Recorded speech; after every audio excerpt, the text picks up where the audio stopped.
সপ্তাহের প্রথম কর্মদিবসে স্থবির রাজধানী ঢাকা। তেজগাঁও কলেজের শিক্ষার্থীদের অবরোধে অচল হয়ে পড়েছে ঢাকার প্রাণকেন্দ্র ফার্মগেট এলাকা। সহপাঠী হত্যার বিচার চেয়ে রাজপথে নেমে এসেছে শত শত শিক্ষার্থী। আজ সকাল 10:15 থেকেই শিক্ষার্থীরা ফার্মগেট মোড় এবং এর আশপাশের রাস্তায় অবস্থান নিতে শুরু করেন। তারা রাস্তার ওপর ব্যানার বিছিয়ে এবং স্লোগান দিয়ে বিচারের দাবি জানাচ্ছেন। এর ফলে গুরুত্বপূর্ণ এই সড়ক দিয়ে সব ধরনের যান চলাচল পুরোপুরি বন্ধ হয়ে গেছে।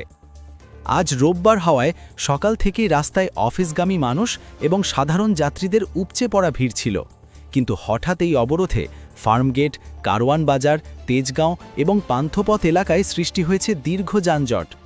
অনেক যাত্রীকে গাড়ি থেকে নেমে পায়ে হেঁটে গন্তব্যে পৌঁছতে দেখা গেছে। শিক্ষার্থীদের এই ক্ষোভের মূলে রয়েছে গত ডিসেম্বরের একটি ঘটনা।